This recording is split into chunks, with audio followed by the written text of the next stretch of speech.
Hi YouTubers, my name is Kevin and you're watching The Royal We. In this message, I want to talk with you about defeating the narcissist in your head. And when I'm talking about the narcissist that's in your head, I'm referring to the ruminating thoughts that exist and linger in your mind, even after you've got no contact from the toxic, abusive narcissist that you've been dealing with. These are the thoughts that you obsess over, the trauma, reliving the experiences, the lies, the manipulation, the cheating, the slander, the gossip, the name-calling, the bullying, all of this that circulates inside of your mind that distracts you on a daily basis. You could be in a room with people who you love and you're distracted and stuck inside of your mind. You're physically present, but mentally you're in a fight, ruminating with toxic, abusive narcissists. This is the biggest distraction that you might be dealing with coming out of an abusive relationship. What I've discovered about the narcissist that lives inside of your head is that it has everything to do with not being able to adequately and appropriately dealing with your anger. Essentially, it's squashed anger. I want you to imagine that your head is a steam pot and you've been building up steam because of the toxic relationship, and there's been no vent on this steam pot, so it's just building pressure. As a matter of fact, many of you right now would probably say, Kevin, you know what? I have felt pressure in my head as I ruminate and obsess over the situation. The pressure builds right between my eyes, right here, and I feel the pressure, and it hurts sometimes. I can feel my head as though it's swelling. It's real. How do I know this? Because I was there. I was there. And one of the worst things that counselors and Christians and leaders who we go to with these issues, family members, psychologists, whomever, one of the worst things that they can tell you is to let it go. Don't let anger, don't be angry. Don't just let it go. Let it go. Try not to be angry. It's the worst thing, the worst advice ever. And I believe that a lot of this comes from a false narrative that we've been given. We've been conditioned, in our generation especially, to not be angry. And there's been a great effort to not allow people to express or experience their anger. I mean, think about it. Even in the medical industry, what do they tell you about anger, right? Don't be angry. It's bad for your blood pressure. You'll have a heart attack. Anger equals heart attacks, right? Something to that extent. Nonsense, bogus.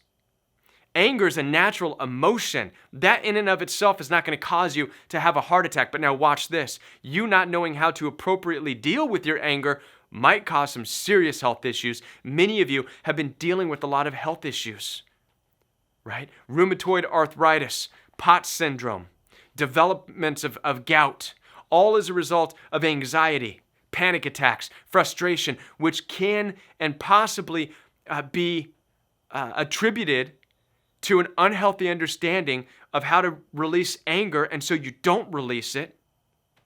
And so that's why in this message, one of the most important things that you could understand coming out of narcissistic abuse is it's okay to be angry, and we're going to talk about in this message how to use anger. I wish, having grown up, instead of being talked out of experiencing anger, I wish there was effort in teaching us how to use anger. Anger's not a bad thing. Did you know that the purpose of anger in our life is for construction? That's really the purpose of it. It's not for destruction. We see a lot of nonsense going on right now in the world, especially in America. We look at it as angry. No. And so automatically we assume that anger equals destruction. No, anger is for construction. That's what anger is really for. That's what it's about.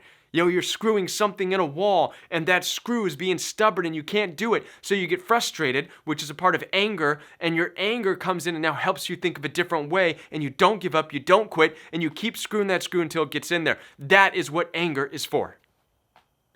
It's a good emotion to experience. Now then, let's talk about how to deal with it with narcissists, okay? First and foremost, do understand that dismissing anger and not allowing it to even surface is easier to do than moderating anger, because anger can get out of control real quick. And this is the problem. We've never learned how to moderate our anger. And so as a result, we dismiss it because we're afraid to attempt to moderate our anger, which it's possible. But typically you have to moderate your anger on your own, not in the face of a toxic, abusive person.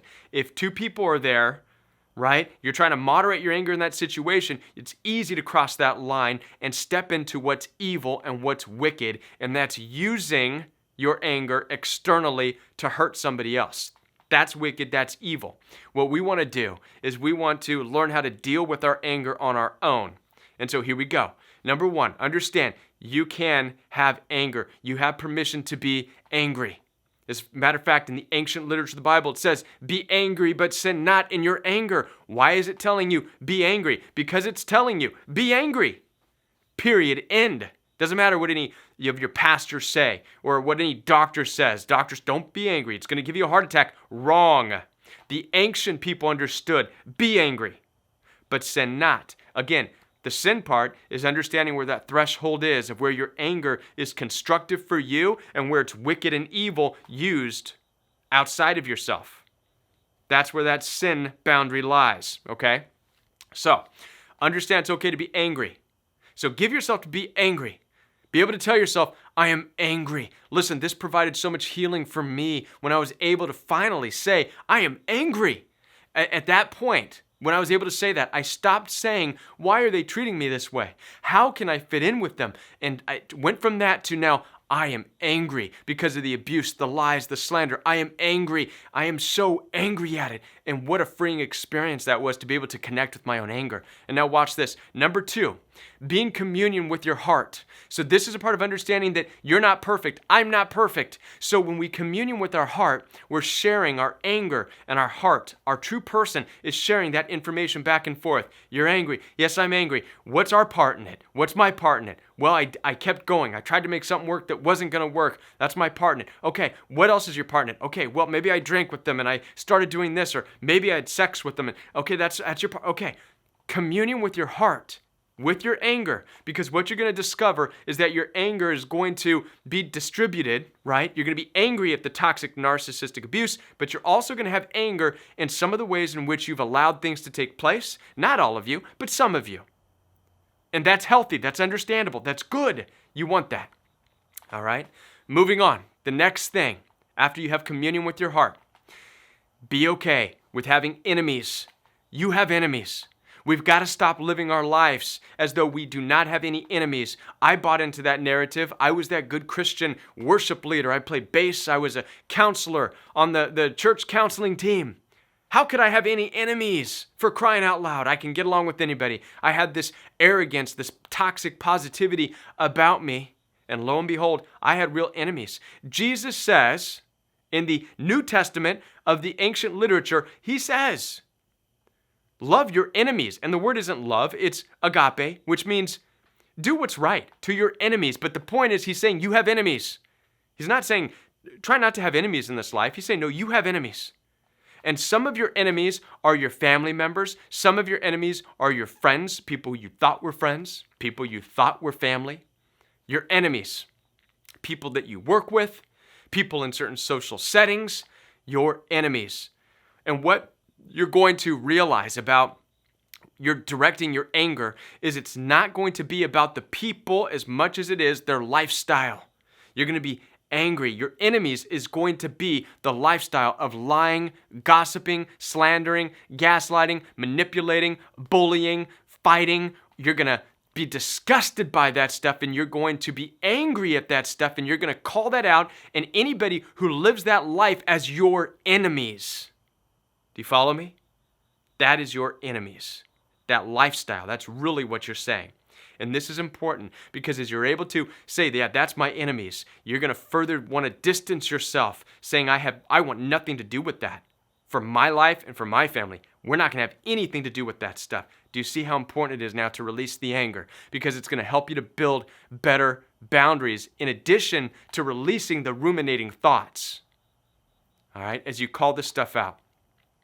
Now, probably the most controversial part of understanding that it's okay to have enemies is the next step. This is going to be the most controversial part with you, right? And this is simply this, being able to not only call out that you have enemies, but be able to call out their own calamity, that it would fall upon their own heads, that their foolishness would catch up with them. Now, I'm not talking about casting spells or any of that nonsense, that voodoo stuff, right? What I'm simply referring to here is the concept and the idea of people reap what they sow. It's okay for you to call that out against your enemies. May my enemies, the ones who have tried to hurt me and bully me, may their own calamity now fall on their head. Let their foolishness conquer them. Let their own foolishness conquer them. Let everything they do wrong, let their decisions in life break them down and break them down hard. That's not you seeking out revenge. That's you calling out the obvious, that their lives will become ruined in shambles. And you can call that out. Here's why it's important to do that. A lot of you are saying, Kevin, this is harsh, especially coming from someone who says they're Christian, right?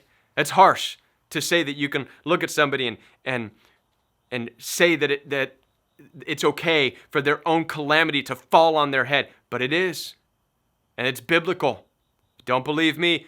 Go read Psalms. You want to see a king, a man after God's own heart? Look at the way he addressed his enemies to God. Now notice, King David did not go out and take matters into his own hands. He simply stated, let the foolish calamities of their life fall upon their own heads. Okay? And I promise you, it's going to happen anyways. But watch this. By doing this, you're further separating yourself from wanting anything to do with their lifestyle.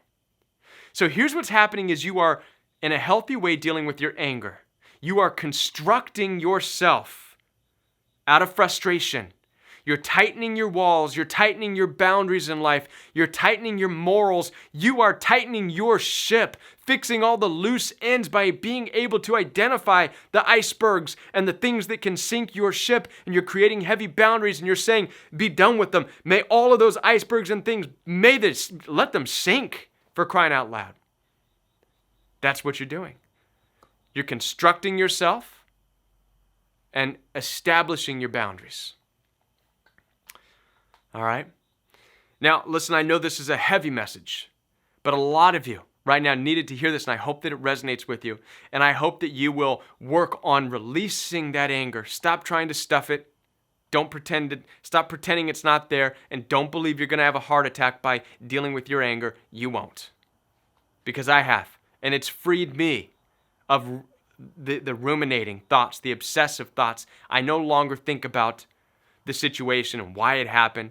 Now I know enemies, lifestyle, I want nothing to do with. All I need to know, right? Listen, I want to be a part of your healing journey. Visit www.jointheroyalwe.com where you can schedule a one-on-one appointment with me. We can do a FaceTime appointment for you Apple users. We can do a telephone appointment. We can do a text message appointment if you like. Again, www.jointheroyalwe.com. You can find the link down below in the description box. Now, every Monday night is Royal We Live Chat. It's an opportunity to come together. We talk about questions, answer questions, ask questions, and you can call in for free, so long as you know that it's a live show. All right. Now, Saturday mornings at 9 o'clock a.m. is the all-new Royal We Fellowship. It's a brand new, in-depth Bible study.